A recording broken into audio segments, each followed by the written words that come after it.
Good afternoon. Welcome to the Dutch Angular group. We have two panelists and a fresh guest tonight talking about NGXS, but more on that later. Hi, Bonnie. Welcome. It's nice to see you again here. It's been a while, isn't it? Yeah, it's been too long. How are you? Yeah. Leuk om je te zien. Yes. Leuk om jou ook te zien in Dutch, as we are the Dutch Angular group, of course. And Sander, a little bit of a different look than last week, but good to see you. How are you? I'm fine, thank you. I'm on my new office space, so nice. I moved like a full 20 meters. So there you go. There is a different wall behind me. I kind of miss your toys. Yeah, the NASA thing. Yeah, they will come. They will come. But I can only move so many things at one time. Fair enough. And the man of the hour, we're all very excited to meet you and look forward. Mark Whitfeld, how are you doing today? Yeah, very well, thank you. How are you? Well, I'm fine, thanks for asking. Are you looking forward to it? Are you excited? You've got something nice in store for us? I think my presentation's pretty average. I hope you bear with me. I think you're too modest, Mark. Just playing along. I'm sure you'll be fine. By the way, being Angular Dutch, so I'm from South Africa. And in South Africa, we have an offshoot from the Dutch language, which is called Afrikaans. Yes, you speak it. I can speak a bit of Afrikaans. I'm not particularly great at it. My wife is Afrikaans, but she speaks English. Yeah. So, yeah. Interesting. Do you want to say something? Or? No, let's save that to the end. Maybe we can answer some questions in Afrikaans. Okay, great. The floor is all yours. I'm actually excited about this. I think you're too modest because I think you're going to show us something really cool. And I've seen you do really presentations before, so I think it's going to be better than average this talk. No pressure. All right, Mark, take it away. Awesome. Thank you very much. So you can all see my screen. It's very good to check that because the last time I did a presentation, I didn't. And no one could see it.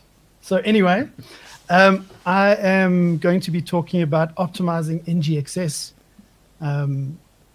The subtitle is Simple State and Smart Selectors. So I'll get a bit more into that later. So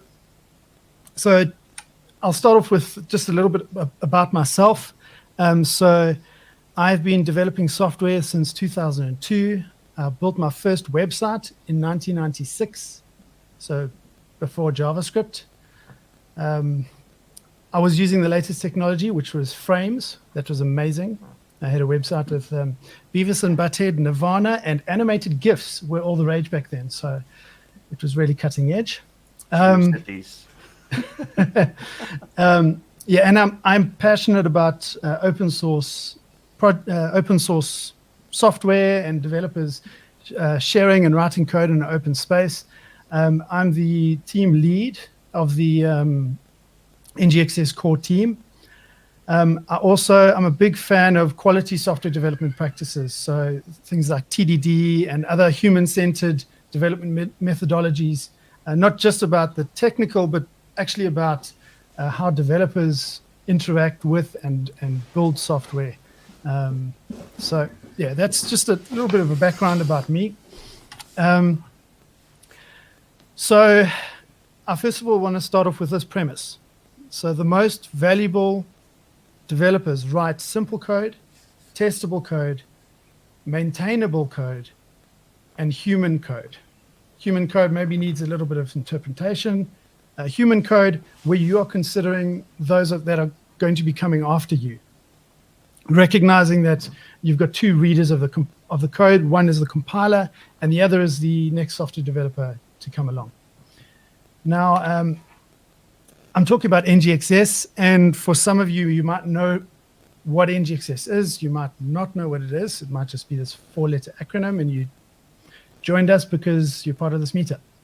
So let me explain a little bit about what NGXS is first. So NGXS is state management for Angular.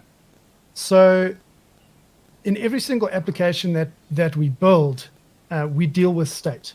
And state can exist in different places. Often it exists in the controls of our components. It might exist in the components. it might exist on the server, and we kind of borrow that to the front end for a bit while the front end application is running. So in all of our applications, we actually have to manage state whether we think about it or not. And what a state management library provides is basically a tool to assist you in managing that state. So it provides things for caching data, combining data, pulling data from different places into different controls, and different things like that. But I'll get into some of the aspects of that. So NGXS, you might have heard of NGRX or Akita, or there's other solutions out there. NGXS is a bit different, but it's a bit of the same, but it's quite different.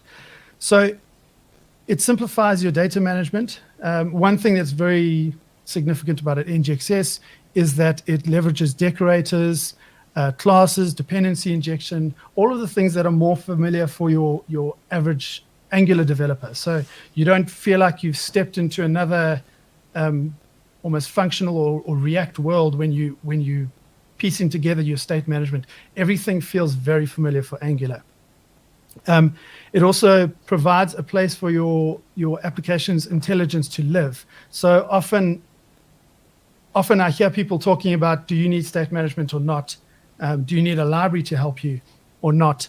I think one of the benefits that's often overlooked is it gives you a basic guideline on where your application's intelligence can actually live. I come from way back when I did Windows Forms, and Windows Forms was great. The demos were great. You'd double click on a button and write some code behind the button and fetch something straight from the database, which was great for demos. But if you built an application like that, very soon it would become a mess. And that was a problem 20 years ago. And in the back-end space and the kind of form space, we started to build paradigms about separating your layers, keeping the logic out of your forms, having a business logic layer or a data layer, and different architectures, onion architecture, NTO architecture. So there was an evolution that happened in that space. And then coming to front end and Angular, it seems like those lessons had to be learned all over again, because people were putting all their logic in their forms or in their components. And you've got components that are thousands of lines long and applications that are difficult to maintain, to test, they're not really human-centered. So that's quite a challenge. And one of the really handy patterns when it comes to managing state is a CQRS pattern, which is Command Query Responsibility Segregation. It basically decouples the reads from your writes in your application. So that's something that you'll see very evident in NGXS and many of the other state management libraries. So there's a couple of components that are part of NGXS and most state management libraries.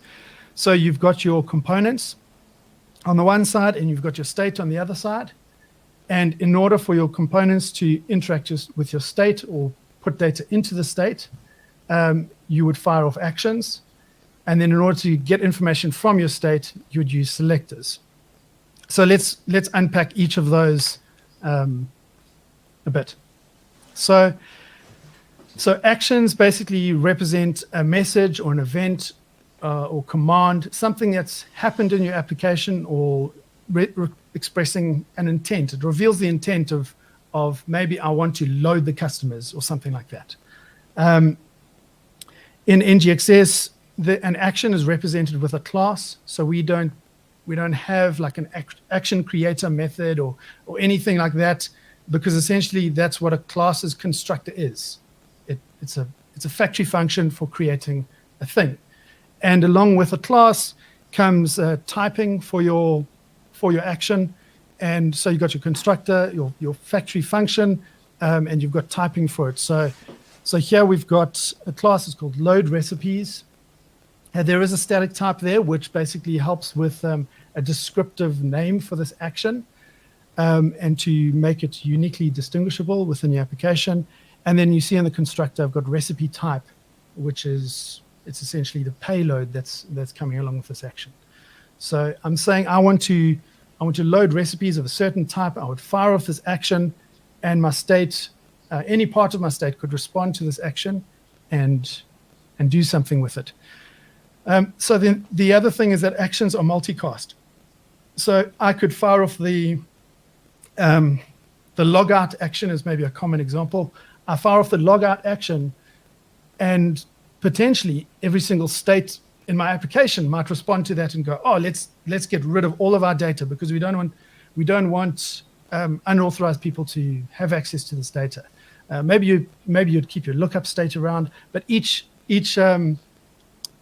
state in your application can respond to that same message. So actions are multicast. When you fire off an action, you don't know who is going to be listening to that. Maybe no one's going to be listening to it yet. You never know. So that's actions. And so when you dispatch an action, that will be received by your state. So this is the next little piece. So your state represents a subset of your application's data. When you talk about state management, people often talk about the global state, that all of your state is accessible globally and those sort of things. In NGXS, you don't really think about the global state. In that sense, it almost feels like Flux, even though it is following the Redux paradigm and it's got global state. You think about just one small piece of your state at a time. So here I've got my recipes state, and I don't know if you can see my mouse cursor. Yeah, it looks like you can. So I give it a name. It's called recipes. So that's how it would be identified within my global state. And I could inject anything that I need. So for example, my recipes API service, I could inject to that state. You can see the injectable decorator. That's your Angular. So it's an Angular service. It's part of DI. It works with DI. And the state is basically an expression of metadata for the purposes of NGXS. Okay. So the other thing is that your state, it has a model that represents the data it stores. So in this case, you can see recipe state model, which is just an interface with a data structure in it. Pretty much anything you want to define. As I said, you can inject Angular services for side effects. And then within the state, you can define hooks for how the state responds to actions. So this is what that code would look like. So for example, I'm receiving the load recipes action. So you basically just define that method within that class. And it's just a simple method with a very common signature. So you start off with a context, which is basically a local state context for interacting with that state. And then the second parameter takes your action, which would contain the payload. In this case, we are not actually using the payload from the action for load recipes. But there's something very unique that you'll see here is that this method is asynchronous. So I can call some sort of service when it comes back from that call. So I can use async await safely as well. I can then patch the state and bring my data from my API call into my state, so that I can maybe set my list of items or something from the data that came from the API. So this is quite something that's quite unique to NGXS. It's not as strict as your Redux and your NGRX paradigms, where you have your separate effects and your separate reducers. And if I went load recipes, I'd have load recipes success, load recipes failure. You kind of have that golden triad of actions that you would have to define. With NGXS, you can. So asynchronous work is a first-class citizen. So I can get my state, I can patch my state at any point in this, and also actions are aware of the work that's going to go on in that asynchronous world. So, for example, that particular handler is returning a promise. So my action actually has a life cycle, and that action's life cycle is only going to complete successfully once this promise resolves and this method finishes running successfully. It also obviously works with observables. You don't subscribe to observables. You would just return them and return the observable. NGXS would handle your subscriptions for you and do all of that. You'd maybe use a tap operator in order to do your patching or updating of a state, or whatever potentially pessimistic or optimistic updates, if you know what that is. You can do that all right there. Okay. So one of the last pieces is selectors. So selectors represent the querying part of CQRS. So this is a query or a question that you're asking of your state. I need to know this information. Am I currently logged in? What are my customers? What are my recipes, etc., those sort of things. A selector is a pure function, and so it's easy to test. This is where we're also quite different to some other state management libraries, because other state management libraries, your selectors, every single one of them takes in their parameter is the global state. And if you want to test it, you either test through that, or you try and shave off a function inside that you've composed into there to try and test it. With NGXS, your selector, you declare the parameters that you need. So for example, sorted items is interested in the recipes, and that's an array of recipes, and I'm going to sort them and return a recipe array. And then once again, using decorators, we add a, whoa, let me go back. I clicked by mistake to try and select that code. So we use a decorator to basically give this function some metadata about where it could get that data from. So it's going to get it from the items property of the recipe state. And so selectors can be composable. I could be bringing in multiple selectors here. And this is really one of the things that's focus of this talk, about how powerful these selectors are.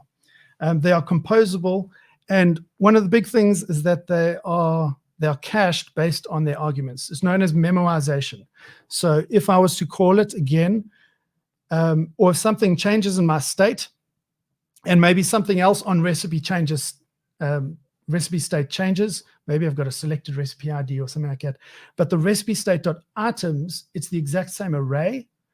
The selector would not need to do any recalculation. It says, okay, same input, I'm going to give you the same output that I had last time.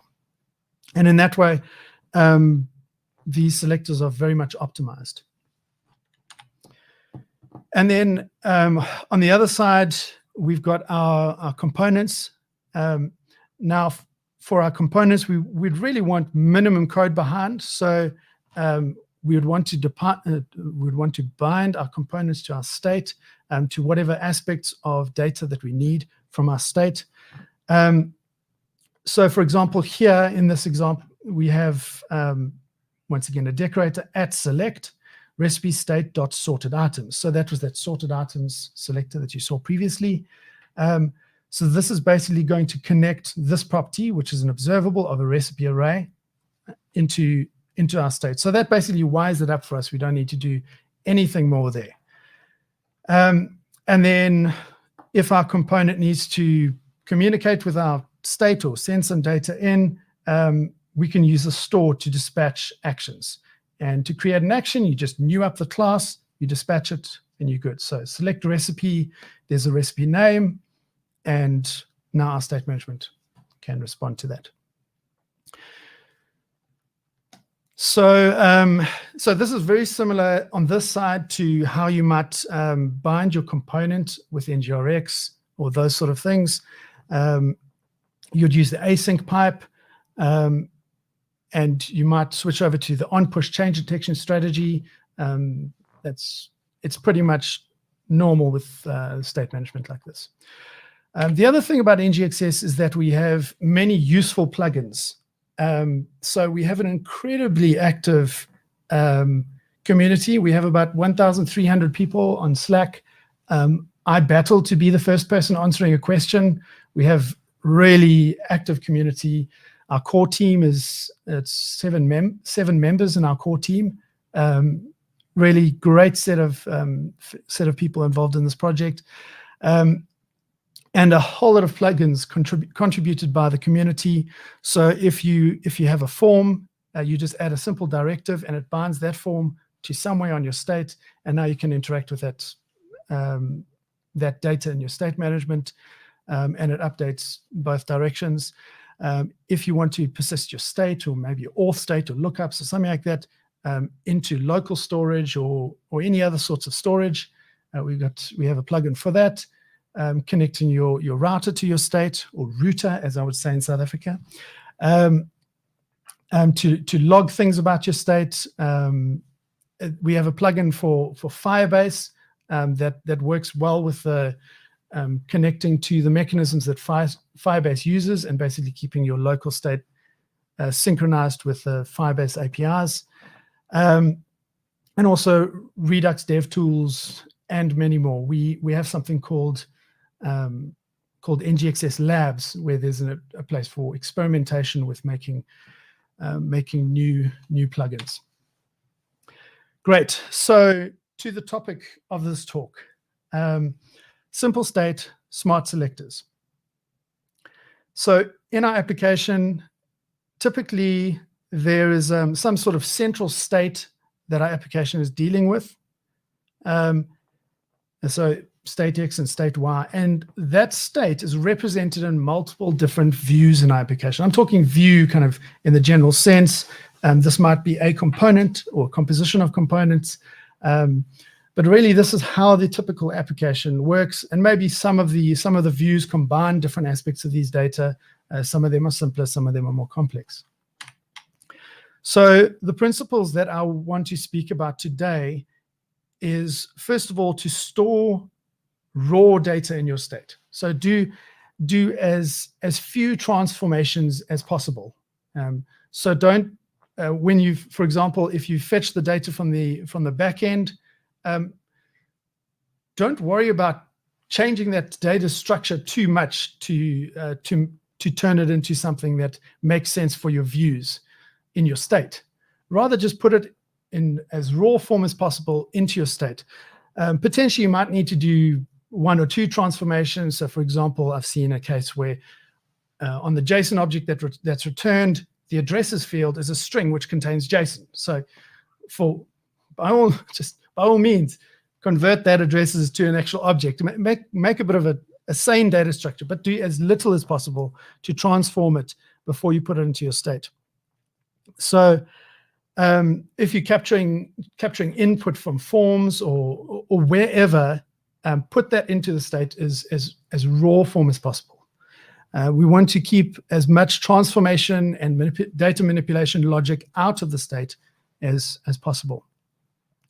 The second point is that, so in NGXS, our selectors, we can define within the state, but we can actually create other classes and define selectors there, or we can actually use create selector to just create a standalone selector that's not defined within a class. But what I'm advocating for is move your selectors out of your state classes, and I call them query classes. Other people call them selector classes. Create classes that are focused on getting different aspects out of your state, and use those queries to compose more complex data and to transform your data. Don't worry, I'm doing lots of hand waving, but I will get to a code demo soon. And then lastly, create view specific selectors. So I call these view model queries. You might be familiar with model view model. Microsoft gave it that name. It was originally called model view presenter, but obviously they wanted to give it their name. But the name view model stuck, and I think it's actually a pretty good name. So a view model is putting your data into the shape that your view needs. So specific, in this case, specific to view B. What does view B need? So you would use selectors to transform your data into the shape that view B needs. So this is a selector that's pretty much targeted at the structure that's needed for a specific component. And these could be composed from other more general purpose selectors that are found in our query classes. Okay, so I want to use an example to talk about this, and my example is the NGXS Diner.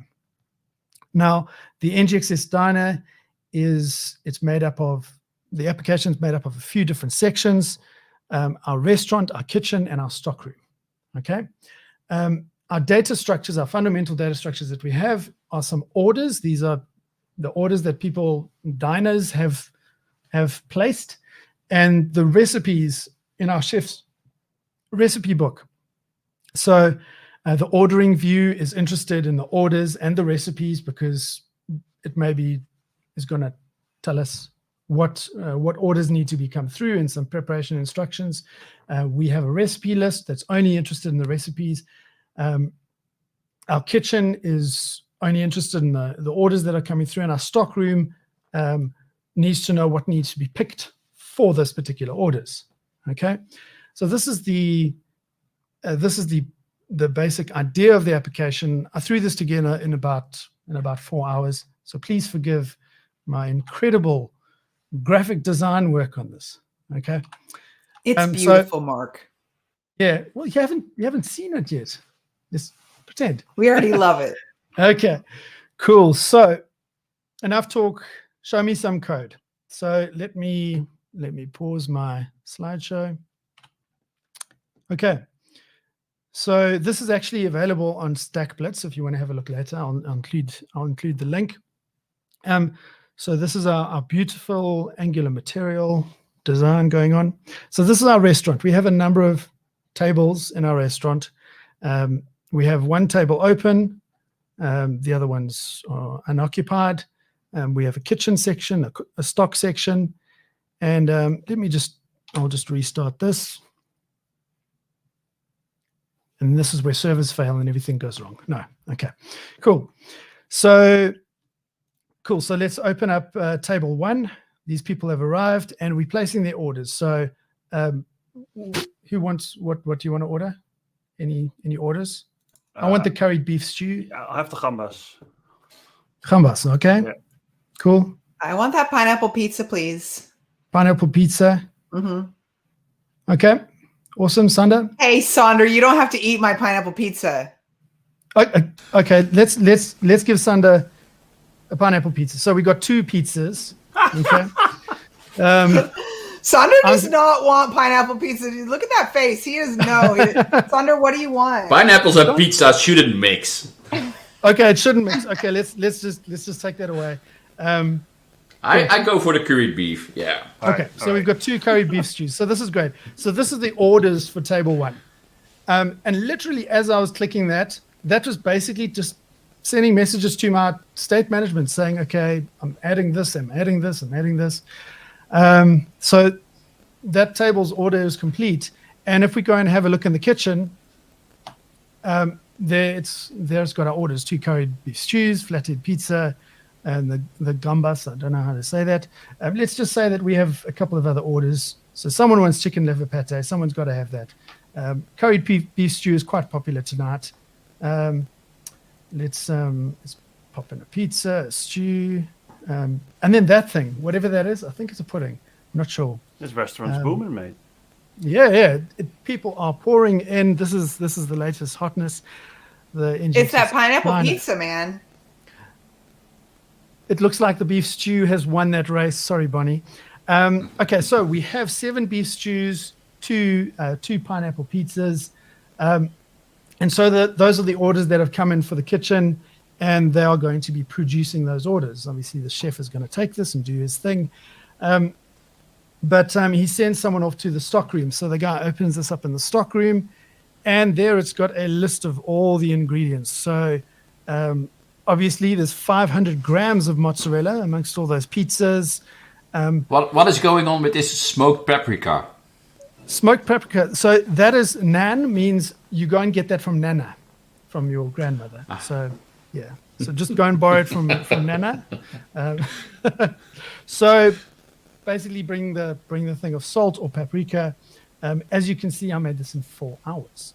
So great. And 6 eggs and 2 lemons. And basically we've got our whole pick list for what has got to come out of the stock room. the assistant runs around, gets all that sort of stuff, and the chef gets going and makes that. So very simple application, but it's got multiple views on just two simple pieces of data. Our recipes. Our recipes obviously list the kind of, it's got a name, it's got some ingredients, and some orders that have come in. So let's have a look at some code. So this is my application here. I'm going to start in the restaurant section. So cool. So in my restaurant section, I've got my state. I've got some actions. So for example, load tables, open table, close table, edit table order, set table person count, add table choice. This is the one that was firing off every time we click plus against something. Remove table choice. So these are representing the actions within the application. Just simple classes, nothing special about them. They have a payload and they have a type. Our table state is quite straightforward. We go and load the tables from our API, and we add the tables from our API to our state. I think my list of tables is right here. So it's a JSON file, because all databases are just JSON files, right? Ship it to production. Okay, and then here's our order state. So as you can see, I have an action for opening a table. Oh, sorry, yeah. Okay, yeah, open table, close table, add table choice. So in my order state, you can see the data structure for my order state is this. It's basically table name to order, and my order has table name and number of people and choices. Okay, so it's actually representing a table order. Okay, so in my order state, I can respond to the add table choice, and these are some things that are unique to NGXS. You can use them, you might not use them. They're called state operators.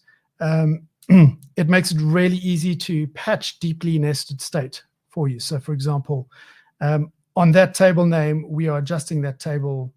We're adjusting the orders on that table. Okay. So in my queries, I have some queries here. So get ordered recipes, which basically takes my so this is using this other selector up here, and it's also using the list of recipes from our recipe state. So let's have a look at this selector over here. Get all ordered items count map. So this basically takes all the orders, pivots them so that it's basically a list of recipe names and the count of each recipe. Okay, so I've made a selector that's going to convert it into that fantastic item count map structure, which is basically recipe name first string. And this other selector leverages that. So these are questions that I might want to be asking of my domain.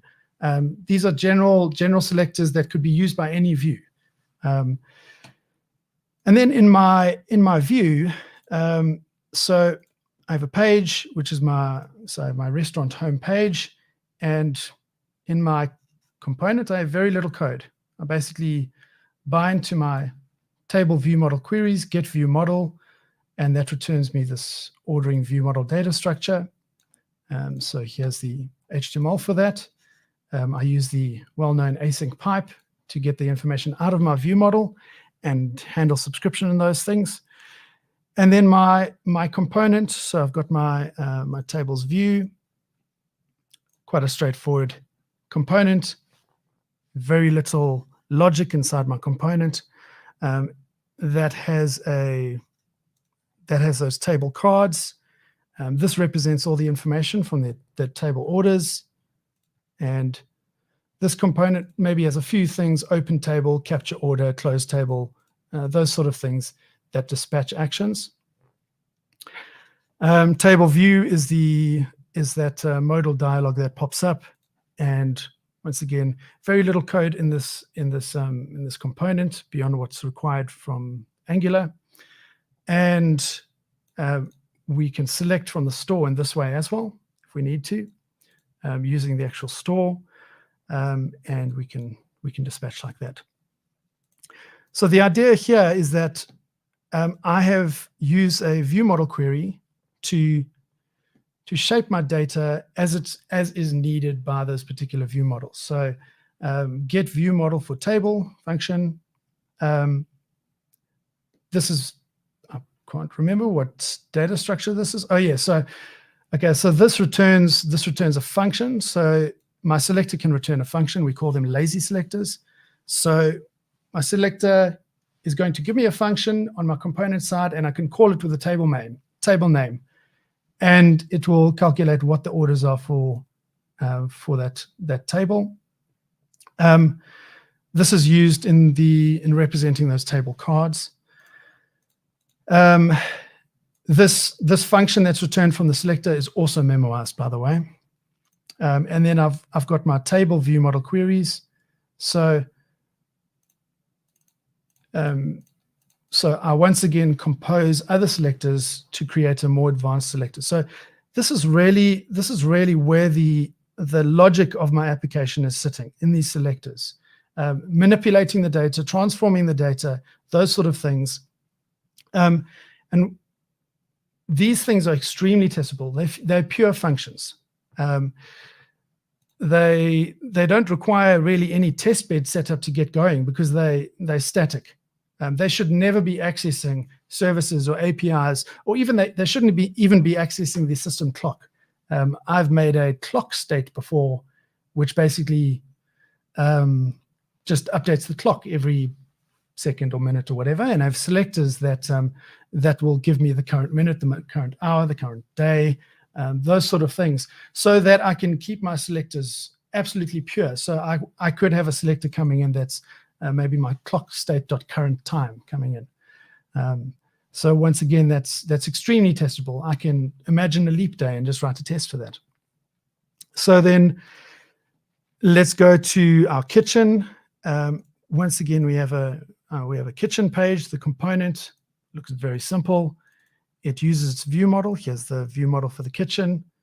And this basically takes one of the existing orders queries and pivots that and creates a production sheet from it.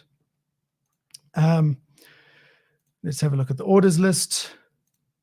Very little code once again. We've pushed most of our code out of these components and into these, into our state management and especially into our selectors. So that's where I'm talking about having smart selectors. And then lastly, our stock management. I mean, that was quite crazy. It came up with a summary of all the stock, including the ones that needed to come from our Nana. Okay.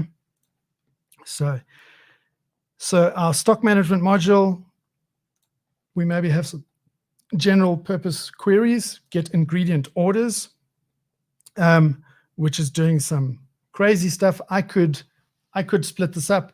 I could pull out some functions if I wanted to. If there's some aspects that I could actually turn into different selectors, I would do that. I haven't needed to refactor this because it hasn't got past 4 hours of dev. And then, so my stock view model, in this case, it was actually pretty straightforward. That domain selector did pretty much everything I needed, but on this view model, I could potentially in future add some other information, combine it with stock levels and those sort of things to notify if we're out of stock of something, and those sorts of things. Once again, if we have a look at the code, very little code behind, very little code behind.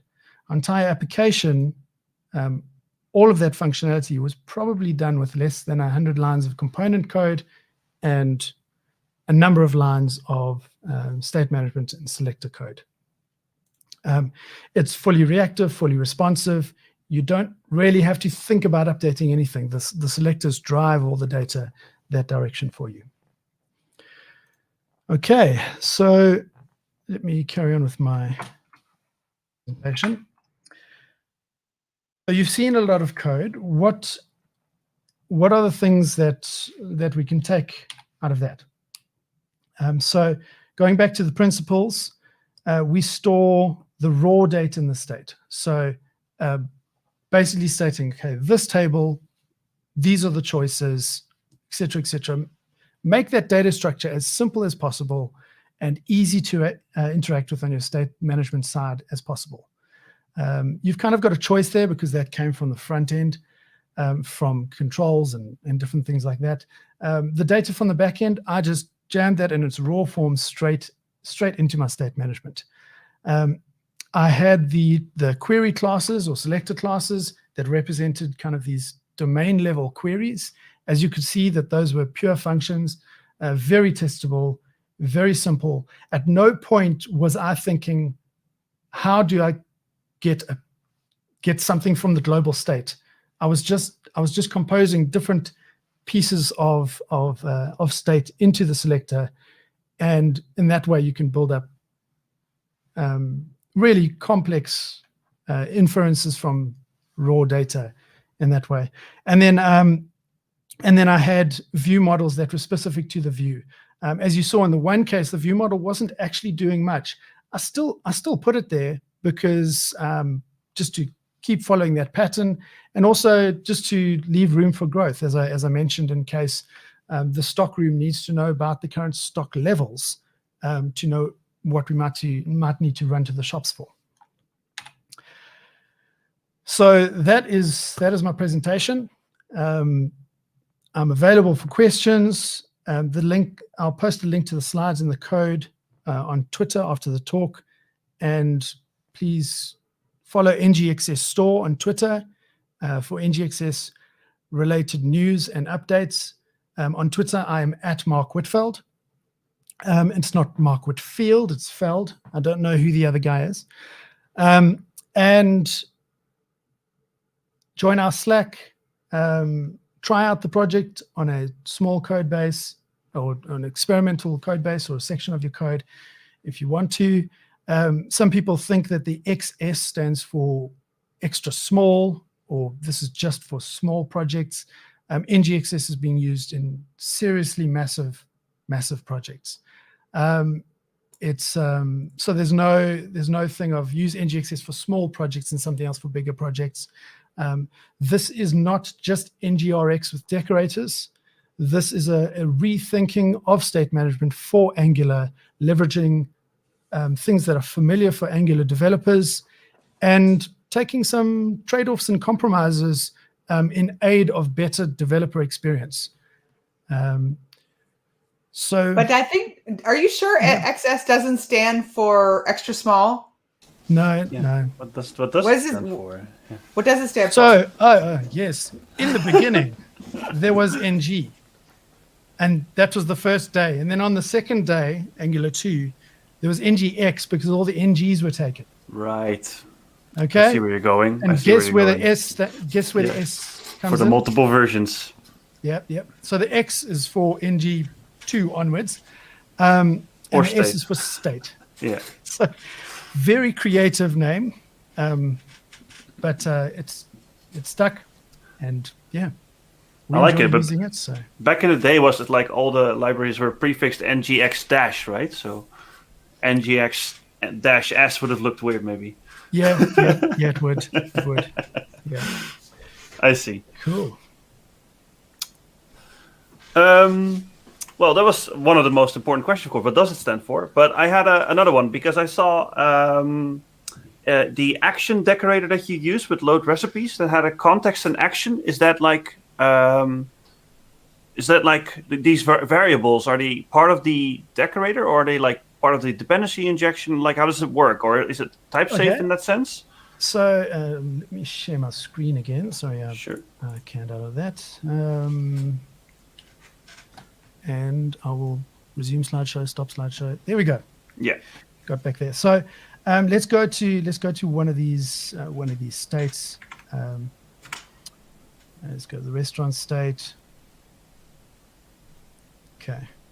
So in our order state, so I have done a little bit of a refactoring there, but essentially Let me just take something here.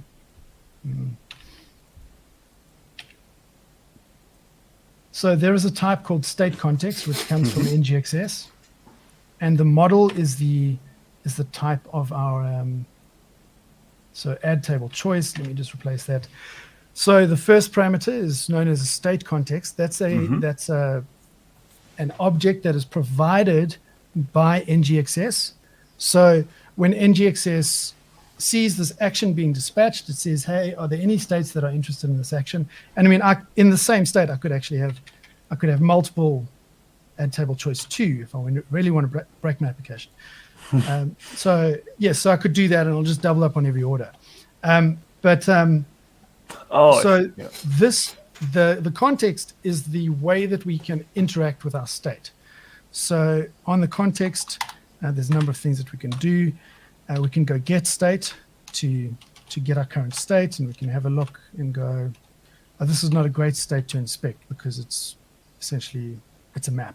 So there won't be much useful to look at on this state. Fair enough. Let me go to my table state. Has that got that's got a list of items, so this will be easier there. State context of any. Wow, I was being lazy there. Okay, so don't worry about it. Yeah. Cool. CTX dot get state.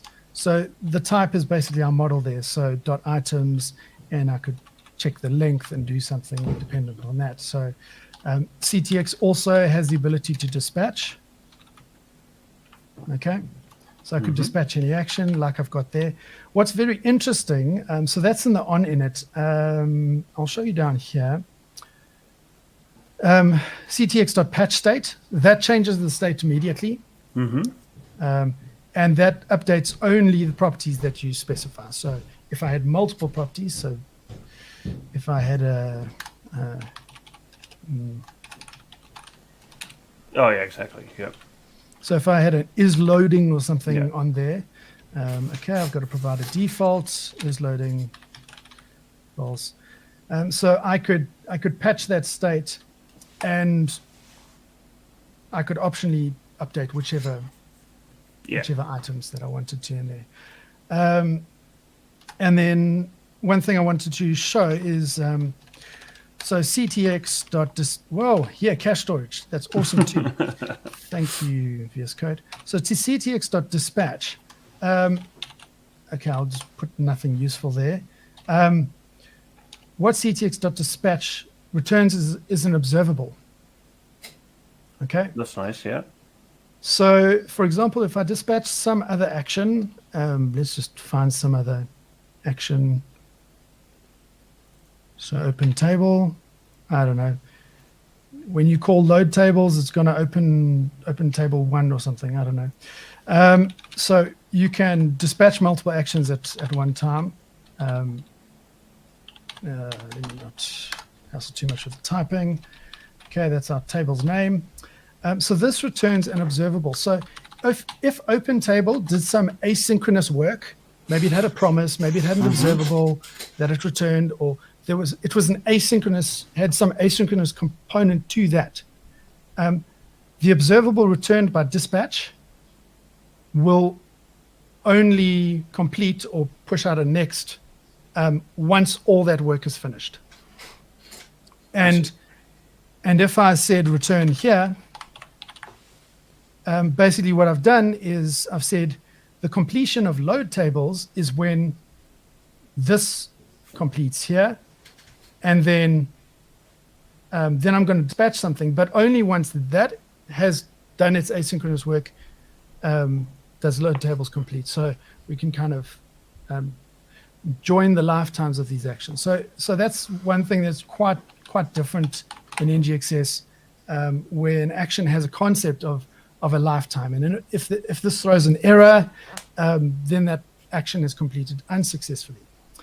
And you might think, where's my switch map? Because effects have that. Because we learnt about at every conference for the last 5 years about switch map. How do you do that in NGXS? Well, we just go cancel uncompleted is true. So if there's a previous action, a previous load tables action that was dispatched, if that's not completed yet, cancel that action and then call it again. So what we've done is we've simplified those kind of more complex RxJS piping sort of things,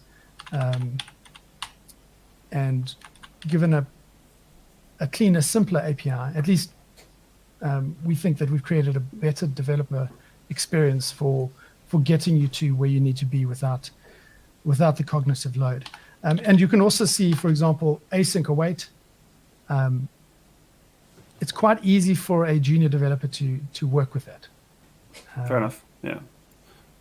As opposed to observables and subscriptions. You can tap in and subscribing and managing the whole subscription cycle. Yeah. So if you change happens, sorry. But what happens? Come on, we're lagging. Go ahead, Sander. Okay. You're using two promises here. What happens if the API load tables errors out or just gets stuck? If it errors out or gets stuck, then obviously, if it gets stuck, if it never comes back, I'm sure to timeout. But I mean, this won't get called if it never comes back, but it probably will time out.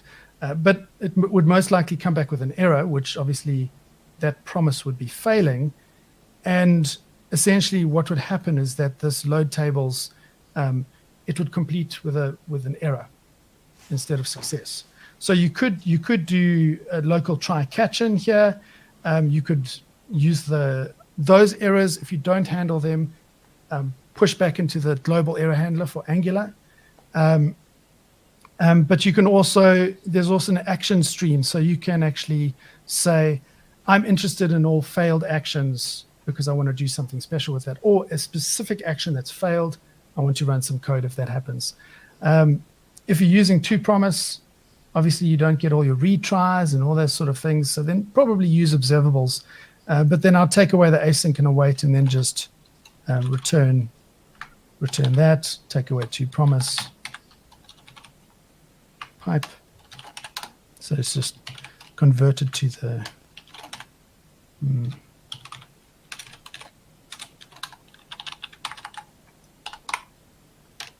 something's not happy. I don't know. Oh yeah, because this is I've got to return to promise. Probably doesn't like that either. Yeah. Okay. So okay, cool.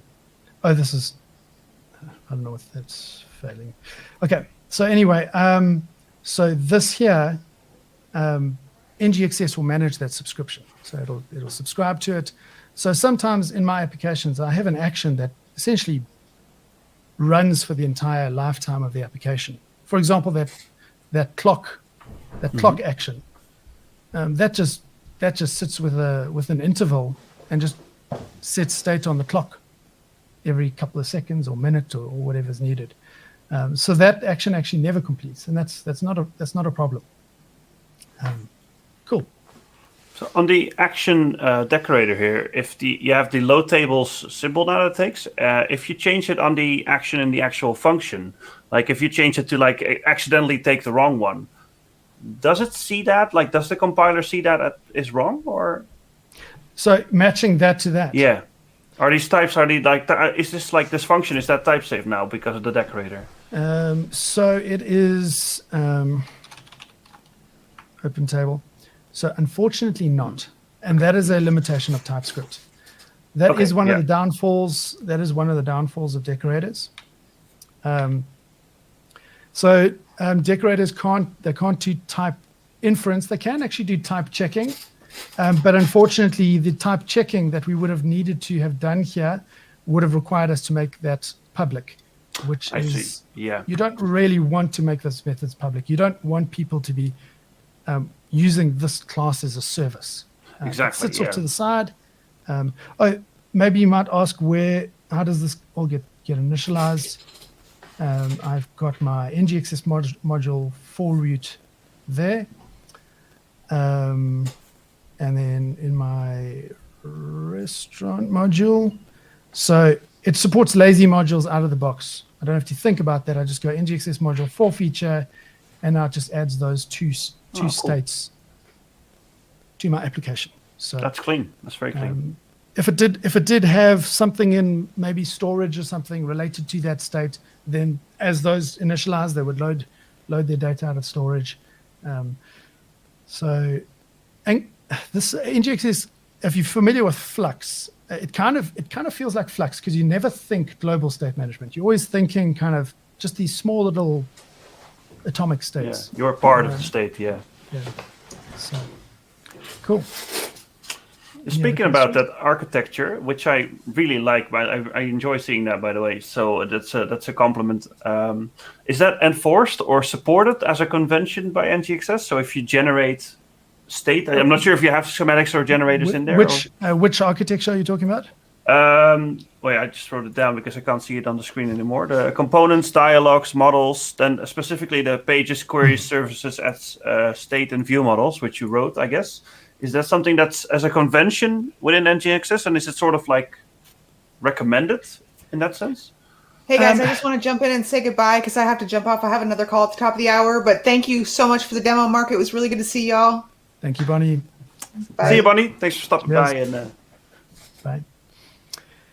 So yeah, this that structure there's no schematics for creating that structure or anything. So that's just a preference of yours because I like it. I might steal that from you at some point. Yeah. So that's just my preference. As I said, this is on. I in fact actually had problems with Angular running locally on my machine just before this demo. So what you looked at here is actually from StackBlitz. So if you go to stackblitz.com and have a look here. So if you go to GitHub Mark Whitfeld,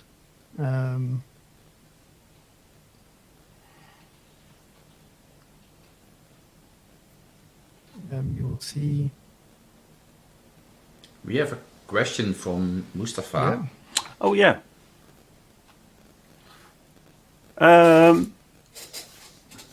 Wait, is that the right question? Yeah. If there's no product, it adds the storage, but if there is, the number collects twice. I cannot solve this problem. Well, I guess there's a part one of that question. So here, by Mustafa, while using an NGXS, I want to make a check while adding the products that I have listed from the backend to the cart. If there's any product I want to add in the cart, I want to update the quantity. If there is no product, it adds the storage. So the number collects twice. So that's... Mark, any ideas? I'm battling to understand the question there. Mustafa, I think you may have asked a similar question on the Slack channel. That would probably be the best place to ask those questions. I can't quite make out what... I think we need a little bit more context to really get to the bottom of that one. Yeah. I do want to share this with you, Mark, because we are indeed at the top of the hour. But quite early during your presentation, didn't want to stop you there. But there was a compliment coming in by Paul. He is super excited about the product, and he put it into one of the apps that is supported by a team that is very new to Angular, and he was blown away by how quick they could spin up some state management and teach the concept. So I guess that's a massive shout out to NGXS and exactly the good and easy to understand, easy to learn developer experience that you're aiming for. So awesome, and that's great to hear. That's actually why I joined NGXS. Austin McDaniel wrote it originally, and I joined just after they announced it on Angular Air, and 3 months later he handed it over to me because I had rewritten half of the internal pipeline. So, beautiful. But I mean, just on that front, I had the same experience. I wrote an NGRX application, and it was really great. Large application. I felt really excited about how smart I was to understand effects and everything. But when we handed it over to that customer team, there were senior developers that looked a bit shocked. They were terrified of it. A couple of years down the line, we were using NGXS on a project, and some apprentice developers fresh out of university, 2 weeks on the project, 2 weeks on Angular, 2 weeks on NGXS, they were writing their own states and using it cleanly. So for me, that is a kind of business benefit. You don't have this high barrier to entry for contributions on your code base, and for me, that's a big win, because we've got to make decisions that support business as well as our need for awesome tech. So, yeah, cool. Awesome. Well, I guess we're almost at the end here. Do you want to give a quick shout to your Twitter once more so people can follow you, where you will be posting the code, because there were some people interested in your example, and I can imagine, like, if you want to run a restaurant, you definitely need something like this. So. Don't use my sample, please. Add some tests. I talk about tests and there are none in there. So, I don't know how I can post something on the comments. I don't see any way to do it. No, but I can do that for you. But okay. So you want to share your Twitter then? So that's the GitHub link. Here's the StackBlitz link. And GitHub link. And we have a StackBlitz. All right. Well, do you have anything else to add? Because Sander, maybe? I really liked your presentation, by the way. Very clean.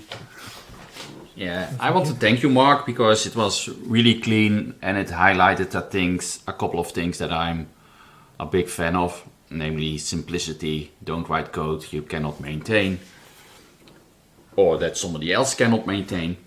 Readability, yeah. Readability, those things are really, really important. And I really like the simplicity of NGXS, all those things. It's kind of like that old school band NXS, but it's not. NGXS? Okay, this is not going to happen. No, it's adhering to a lot of things that are a good thing. If you have a starting team, a lot of juniors, this would be way more helpful than most of the other state libraries out there, I think. So thank you for that. And I don't have anything else to add except use Scully. Of course. All right. Well, yeah, I guess. Go ahead. Can I leave one comment? Of course. I always. So I often hear people kind of saying, "Oh, which is better? Is NGRX better? Is NGXS better? Is Akita better?" Is very subjective, of course. Yeah. It's all subjective, and I think in your evaluation, because please do evaluate. There's always trade-offs, and people ask, "What's the best practices?" And I say, I don't really believe in best practices because it's always contextual. So what is your best decision? It's whatever makes most sense for you. So if you look at the team, if you look at the business, NGXS can handle any size project. There's no problem there. But it's really designing your tool set for your team, thinking about what kind of skills are available to this company, and creating a tool set that's going to support that's going to synchronize with that, and I think I have no problem with NGRX. I think it's a fantastic tool. NGXS is great. Akita is great. All of them are really great, and I'm glad we've got a great ecosystem. I wouldn't be sad if anybody said NGXS didn't work for me, so I'll move to this. Then I go, great. Yeah. It's a fantastic you found one, yeah. something that works for you. Yes. Yeah. So I fully agree there. It's so much more. It's so much more what your team needs and what your experience level is, and what works for you than it is what is hyped up in the market. Yeah. Exactly. Yes. Because a lot of development is hype-driven development, and I don't think that's a healthy thing. Yeah, and this is a fully reactive solution, but I think you saw me add the first pipe. So there was. Yeah. You can use it however you like. Yeah. There's no switching or merging or concating or exhausting or anything. It's just clean. Awesome. Cool. I guess then for the people still watching, thank you so much for watching. Mark's been a great presentation, so share it, like it, and we'll see you in 2 weeks where we have a little get-together with Birmingham and Athens, if I'm not mistaken. So see you in 2 weeks, and have a great evening. Bye-bye. Awesome. Bye.